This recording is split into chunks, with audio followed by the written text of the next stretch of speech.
너희는 혼자 힘으로야 도리가 없잖아 라는 태도를 내버리는 것으로 시작할 수 있다. 나는 이미 너희에게 말했다. 이 주제를 다룬 몇백 권의 책들이 있다고. 그 책들을 무시하길 그만둬라. 그 책들을 읽어라. 그 책들의 내용을 행동에 옮겨라. 다른 사람들이 그 책들에 눈뜨게 하라. 혁명을 시작하라. 그것을 진화혁명으로 만들어라. 진화 과정은 물론 언제나 계속되어 왔다. 하지만 그 과정은 지금 새로이 휘어지고 있다. 여기 새 모퉁이가 있다. 이제 너희는 자신들이 진화하고 있음을 알아차리게 되었다. 진화하고 있다는 사실만이 아니라 어떻게 진화하는지도. 이제 너희는 진화가 일어나는 과정을 알고 그 과정을 통해 너희의 현실이 창조된다는 걸 안다. 예전에 너희는 너희 종의 진화에서 관찰자에 불과했지만 이제 너희는 의식적인 참여자다. 과거 어느 때보다 더 많은 사람들이 마음의 힘과 만물과 자신의 상호관계 그리고 영적 존재로서 자신들의 참된 정체성을 깨달아가고 있다. 과거 어느 때보다 더 많은 사람들이 그런 공간에서부터 살면서 특별한 결과와 바람직한 결말, 의도된 체험을 일으키고 낳는 원리들을 연습하고 있다. 이것은 진실로 진화혁명이다. 왜냐하면 점점 더 많은 사람들이 자기 체험의 질을 의식하면서 창조하고 참된 자신을 즉각 표현하고 되려하는 자신을 재빨리 드러내는 일을 의식하면서 해가고 있기 때문이다. 지금을 그토록 결정적인 시기로 만드는 것이 이 때문이고 지금이 중차대한 순간인 까닭이 여기에 있다. 너희의 지금 기록된 역사에서 처음으로, 물론 인간 체험으로는 처음이 아니지만 너희는 기술과 그것이 너희 세상 전체를 파멸시키게 만드는 사용법에 대한 이해, 둘 다를 가지고 있다. 너희는 실제로 너희 자신을 멸종시킬 수 있다. 이런 이야기들은 바바라 막스 허버드의 의식적인 진화에서 지적했던 사실이다. 그 책은 우리가 어떻게 해야 예전 문명들의 끔찍한 결과들을 피하면서 진실로 땅 위에 천국을 세울 수 있을지에 관해 경이로운 전망들을 제시한다. 그리고 그 영감은 물론 내가 그녀에게 주었다. 나는 몇백 명의 저자들, 많은 사자들에게 영감을 주었다. 여기서 일일이 거론하기에는 너무 많다. 네가 직접 찾아보는 건 어떠냐? 그런 다음에는 특별히 네 마음을 끄는 책들의 목록을 따로 만들어 그것을 다른 사람들과 함께 하라. 나는 태초 이래로 저자와 시인과 극작가들을 통해 이야기해왔다. 나는 지나온 세월 내내 노래 가사와 그림과 조각 형상과 인간 가슴의 모든 박동 속에 내 진실을 놓았다. 그리고 나는 앞으로 다가올 세월에도 그리할 것이다. 사람들은 누구나 자신이 가장 잘 이해할 수 있는 방식으로 가장 익숙한 길을 따라 지혜로우기 마련이고 신의 사자들은 누구나 지극히 단순한 순간들에서 진리를 끌어내어 지극히 단순한 방식으로 그것을 남들과 함께하기 마련이다. 네가 그런 사자다. 이제 나가서 너의 사람들에게 자신들의 가장 고귀한 진리 속에서 함께 살라고 말하라. 자신들의 지혜를 함께 나누고 자신들의 사랑을 더불어 체험하게 하라. 그들이 평화롭고 조화롭게 있을 수 있도록. 그러고 나면 너희 사회 역시 우리가 이야기해왔던 그런 사회들처럼 승격한 사회가 될 것이다. 너희 사회와 우주의 다른 곳에 있는 고도로 진화된 문명 간의 주요한 차이점은 바로 너희가 지닌 이러한 분리관념이다. 진보한 문명의 첫 번째 지도 원리는 합일이다. 모두가 하나임과 모든 생명의 신성 불가침에 대한 인정. 그래서 승격한 사회들에서는 어떤 상황에서도 자기 종들의 다른 개체가 원하지 않는데 그 생명을 고의로 빼앗는 일이 없다. 어떤 상황에서도. 그런 사회나 그런 종 내부에서는 서로 공격하는 상황도 벌어지지 않는다. 만약에 다른 외부의 어떤 종이 고도로 진화된 종을 공격한다면 공격하는 쪽은 당연히 덜 진화된 종일 것이다. 사실 공격하는 쪽은 언제나 원시 존재이기 마련이다. 진화된 존재라면 절대 다른 누군가를 공격하지 않을 터이니. 공격당하는 한 종이 상대방을 죽이게 되는 경우는 그 공격받는 존재가 참된 자신을 잊었을 때 말고는 없다. 그 존재가 자기 육신, 즉 자신의 물질 형상을 자신으로 여긴다면 그는 자신을 공격하는 자를 죽일 것이다. 그는 자신의 생명이 끝날 것을 두려워하기 때문이다. 반대로 그 존재가 자신은 자기 몸이 아님을 충분히 잘 이해하고 있다면 그는 절대로 상대방의 육신 존재를 끝내지 않을 것이다. 그로서는 그래야 할 이유가 전혀 없을 것이니 그는 그냥 자신의 육신을 내려놓고 비육신의 자기 체험으로 옮아갈 것이다. 나는 지난 1권에서 독재자들이 제멋대로 활개치게 내버려둘 수는 없지만 독재자임을 그만두게 하려면 거꾸로 그들에게 독재를 행사해야 한다고 말했다. 또 신처럼 되는 것이 순교자가 되는 걸 뜻하지는 않는다. 희생자가 되는 걸 뜻하지 않는 건 더 말할 나위도 없고라고도 했다. 그러나 지금 나는 또 고도로 진화된 존재들은 절대 다른 존재의 육신의 삶을 끝내지 않을 것이라고 얘기한다. 이 부분이 너를 혼란스럽게 만들 수도 있을 것이다. 하지만 1권의 그 부분을 다시 꼼꼼하게 읽어보라. 거기서의 내 대답들은 네가 설정한 문맥 안에서 네 질문의 문맥 속에서 주어졌으니 오로지 그 안에서만 고려되어야 한다. 1권 211쪽 아래쪽에 네가 이야기하는 부분을 읽어봐라. 거기서 너는 깨달음의 차원에서 움직이고 있지 않는 자신의 현 상태를 인정한다. 너는 다른 사람들의 말과 행동에 쉽게 상처받는다고 말한다. 이런 상황을 전제로 해서 너는 상처 주고 고통받는 이런 체험들에 어떻게 대응하는 게 최선인지 물었다. 내 대답은 오직 이런 문맥 안에서만 받아들여져야 한다. 나는 무엇보다 먼저 다른 사람들의 말과 행동에 네가 상처받지 않을 날이 올 것이라고 말했다. 누가 널 죽이려 해도 아무 고통도 체험하지 않게 될 것이라고. 내가 지금 서술하는 사회 구성원들이 도달한 깨달음의 수준이 바로 이런 것이다. 이런 승격된 사회에서 사는 존재들은 자신들이 누구이고 누구가 아닌지를 아주 잘 안다. 그래서 그들 중 한 명을 고통받거나 상처받게 하기는 대단히 어렵다. 적어도 그들의 육신을 위태롭게 만든다고 위협하는 것으로는 절대 그렇게 할 수 없다. 너희가 그들의 육신을 굳이 해치겠다고 마음먹는다면 그들은 그냥 몸에서 빠져나와 그것을 너희가 갖도록 남겨놓을 것이다. 내가 1권에서 네 말에 대해 두 번째로 지적했던 점은 네가 자신이 누구인지를 잊어버렸기 때문에 남들의 말과 행동에 그런 식으로 반응한다는 것이다. 하지만 나는 거기서 그래도 상관없다고 말했다. 그런 게 성장 과정의 일부이고 진화 과정의 일부라고. 그러고 나서 나는 그 전체 성장 과정 동안 너희는 지금 수준에서 움직일 수밖에 없다. 지금의 이해 수준, 지금의 의지 수준, 지금의 기억 수준에서 라는 대단히 중요한 이야기를 했다. 내가 거기서 이야기한 다른 모든 것들도 이러한 문맥에서 받아들여져야 한다. 심지어 나는 그 책의 214쪽에서 이 논의의 목적에 맞추어 너희가 아직도 영혼의 일을 지향하고 있다고 가정하자. 너희는 아직도 참된 자신을 깨달으려 실현시키려 애쓰는 중이다고까지 말했다. 1권에서 내가 한 답변들은 참된 자신을 기억하지 못하는 존재들의 사회라는 문맥에서 보면 당연한 것이다. 하지만 지금 3권에서 너는 그런 질문들을 한 게 아니다. 너는 여기서 내게 우주의 고도로 진화된 사회들에 대해 설명해 달라고 부탁했다. 그러니 지금의 주제만이 아니라 우리가 여기서 다루게 될 다른 모든 화제들과 관련해서도 다른 문화에 대한 이런 설명들은 너희 문화에 대한 비판으로 보지 않는 게 너희에게도 이로울 것이다.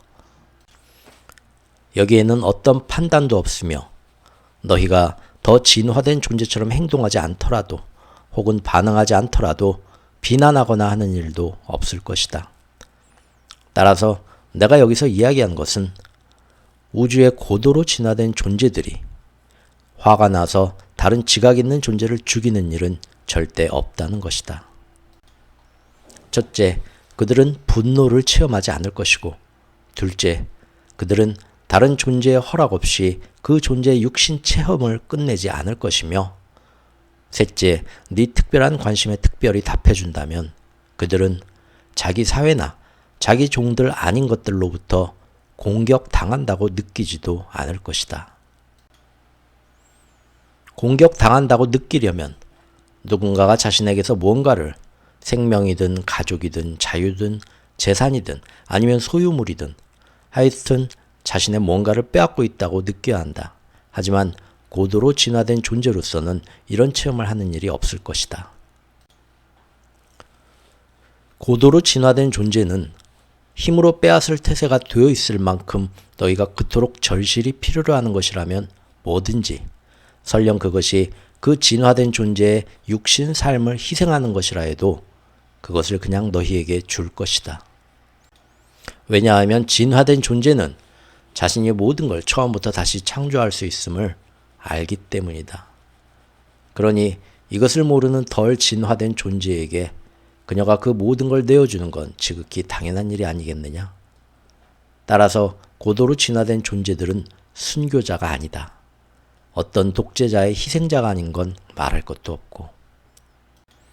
그들은 이런 상태를 넘어서 있다. 고도로 진화된 존재는 자신이 모든 걸 처음부터 다시 창조할 수 있다는 걸 잘 알 뿐 아니라 그럴 필요가 없다는 것도 잘 안다. 그는 행복해지거나 생존하는데 그중 어떤 것도 필요하지 않다는 걸 안다.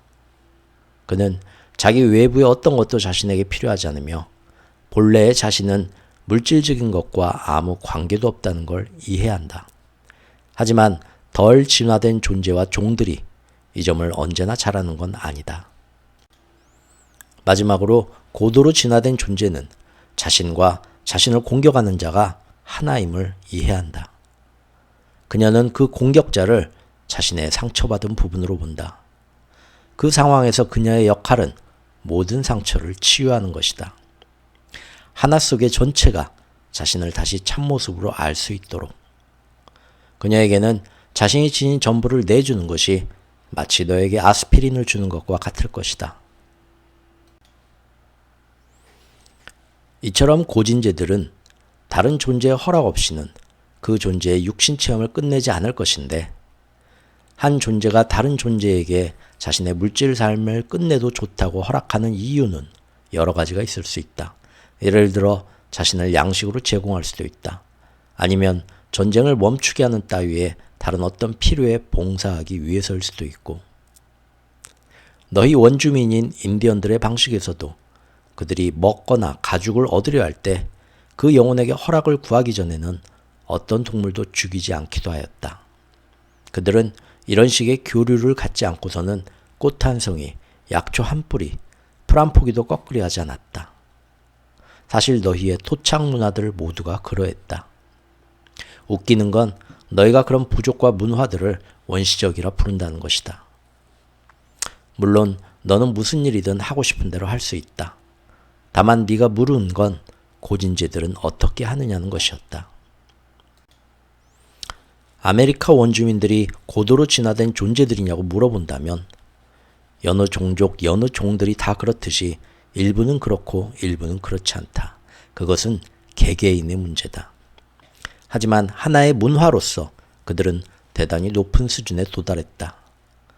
그들 체험의 상당 부분을 알려주는 그 문화 신화들은 대단히 승격된 것이었다.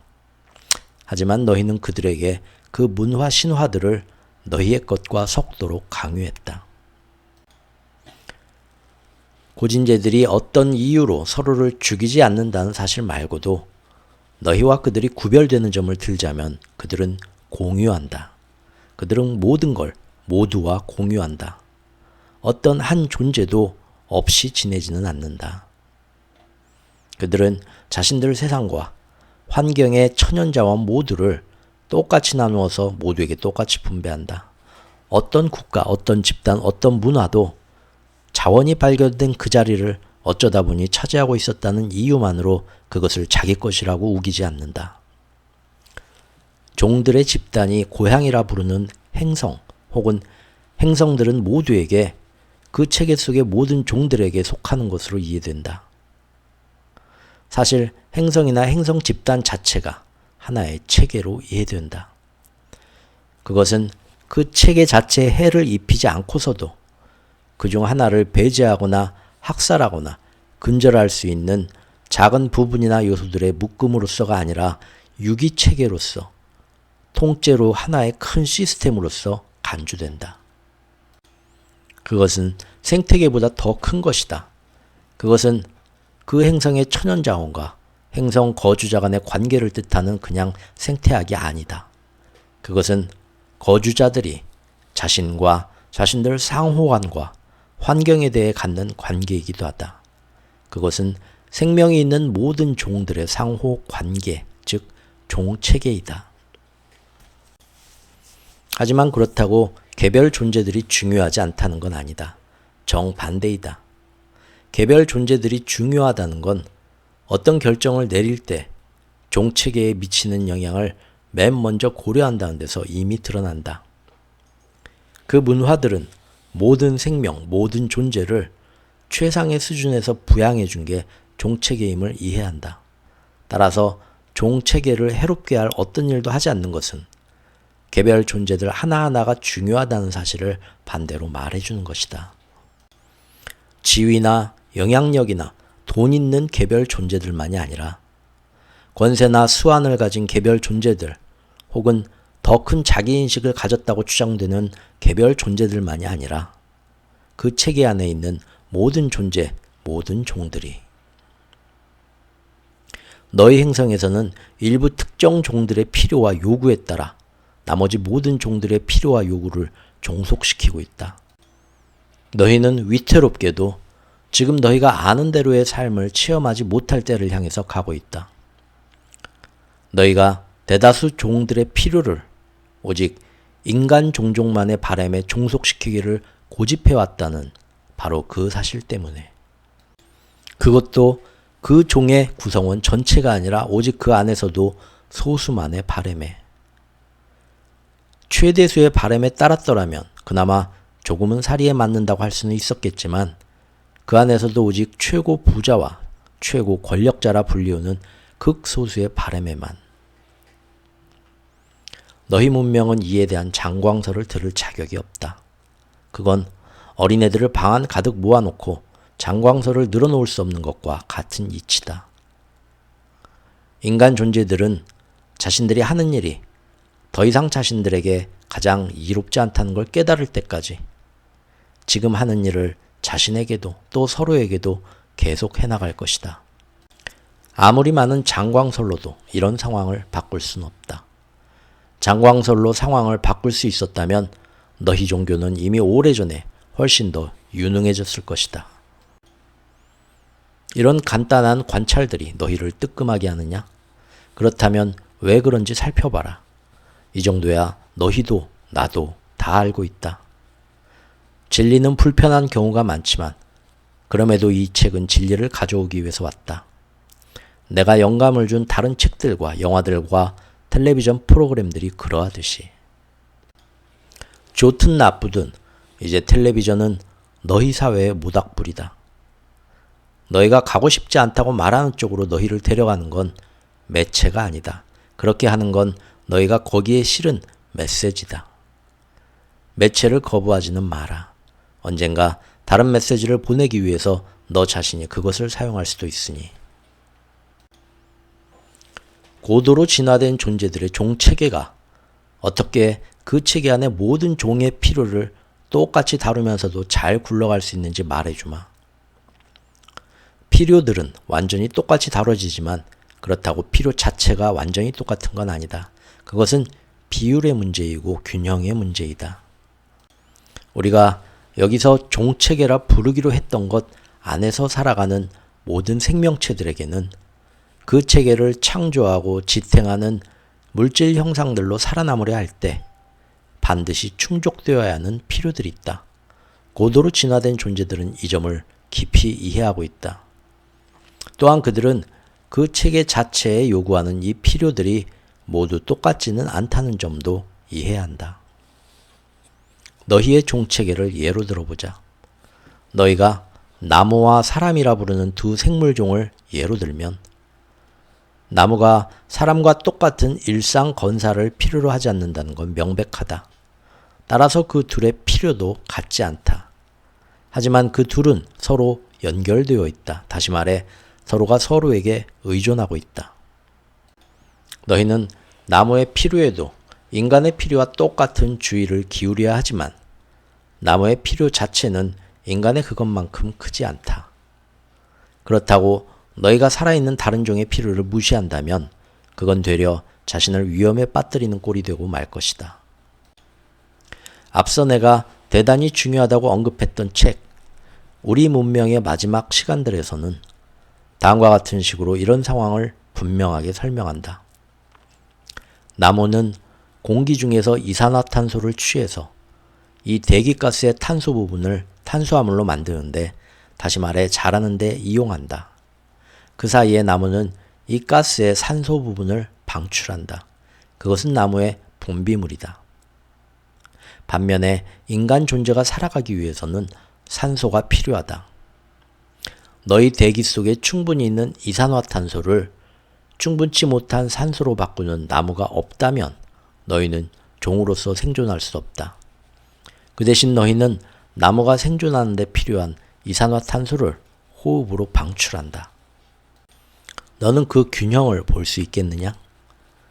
그렇다면 이제 그 균형을 무너뜨리는 짓을 그만두어라. 너희는 나무 한 그루를 자를 때마다 나무 두 그루씩을 새로 심는다고 말한다. 하지만 그 나무들이 너희가 베어내는 그 고목들만큼 많은 산소를 배출할 정도의 강도와 덩치로 자라는 데는 300년 정도가 걸린다. 너희 행성의 대기를 균형 잡는 능력에서 아마존 열대우림이라 부르는 산소 제조 공장을 재건하는 데에는 아마도 2~3천년이 걸릴 것이다. 그러니 너희가 해마다 몇천 에이커씩을 개간한다 하더라도 걱정할 것은 없다고 보느냐? 그렇지 않다. 땅을 개간해야 도살에서 먹을 양을 기를 수 있고, 양을 키우면 열대우림 국가들의 소작민들에게 더 많은 수입을 보장해 줄 수 있다는 게 너희의 주장이다. 따라서 너희는 이 모든 게 토지를 생산적으로 만들어준다고 선언한다. 하지만 고도로 진화된 문명들에서는 종체계를 침해하는 것을 파괴적인 것으로 보지 생산적이라고 하지는 않는다. 그래서 고진제들은 종체계의 전체 필요들을 균형 잡을 방법을 발견했다. 그들이 그 체계 중 작은 일부분의 바람에만 봉사하지 않고 이렇게 하는 쪽을 선택하는 건 그 체계 자체가 무너진다면 결국 그 체계 안에 어떤 종도 살아남을 수 없다는 걸 깨닫고 있기 때문이다. 그것은 너무나 명백한 사실이다. 고통스러울 만큼 명백한 사실이다. 앞으로 지구는 그 사실의 명백함 때문에 훨씬 더 고통스러워질 수 있다. 이른바 지구의 지배종이라는 너희들이 깨어 일어나지 않는다면. 이것을 변화시키기 위해서 네가 해야 할 일은 아무것도 없다. 하지만 네가 될 수 있는 건 대단히 많다. 인간 존재들은 오랫동안 행위 차원에서 문제를 해결하려고 애써왔지만 그다지 성공하지 못했다. 왜냐하면 참된 변화라는 것은 언제나 행위 차원이 아니라 존재 차원에서 이루어지기 때문이다. 물론 너희는 몇몇 발견들을 했고 기술들을 발달시켰으며 그리하여 어떤 면에서는 너희 삶을 더 편하게 만들었다. 하지만 너희가 삶을 더 낫게 만들었는지는 확실하지 않다. 게다가 더 큰 원리 문제들에서 너희의 진보는 무척 느리다. 너희가 현재 직면해 있는 원리 문제들 중 상당수가 너희 행성에서 과거 몇 세기 동안 계속해서 직면해 오던 여전히 그 문제들이다. 지구는 지배종의 착취 대상으로 존재한다는 너희의 관념이 좋은 예다. 너희가 지금 되어 있는 상태를 바꿀 때까지 그것을 둘러싸고 너희가 취하는 행동을 바꾸지 않으리라는 것은 명약환화하다.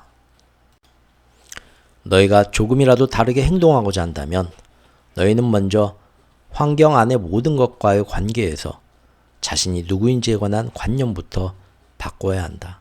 그러니 그것은 의식의 문제이다. 그리고 너희가 의식을 바꿀 수 있으려면 너희는 먼저 너희의 의식을 끌어올려야 한다. 그러니 이 모든 것에 대해 침묵하기를 그만둬라. 큰 소리로 말하고 소란을 피우고 문제를 제기하라. 그렇게 하면 너희의 집단 의식까지도 일부 끌어올릴 수 있을 것이다. 딱 한 가지 문제만 예를 들어보자. 왜 바로 대마를 길러서 그것을 종이 만드는 데 쓰지 않느냐. 종이컵과 종이팩, 종이타월은 말할 것도 없고 일간 신문을 너희 세상에 공급하는 데만도 얼마나 많은 나무들이 필요한지 알고나 있느냐. 삶은 값싸게 키울 수 있고 손쉽게 수확할 수 있으며 종이 만드는 데만이 아니라 가장 질긴 밧줄과 가장 오래가는 옷감, 나아가서는 너희 행성이 제공할 수 있는 가장 효과적인 몇몇 치료약들을 만드는 데까지도 이용할 수 있다. 사실 대마는 너무나 값싸게 키울 수 있고 너무나 손쉽게 수확할 수 있으며 너무나 많은 놀라운 용도들을 가지고 있어서 거기에 반대하는 어마어마한 로비가 이루어지고 있다. 세상이 거의 어디서나 자랄 수 있는 이 수수한 식물로 얼굴을 돌리게 놔뒀다가는 너무 많은 사람들이 너무 많은 것을 잃고 말 것이기 때문이다. 이것은 너희 인간 사회에서 탐욕이 어떻게 상식을 바꿔치기 하는가를 보여주는 한 예에 불과하다.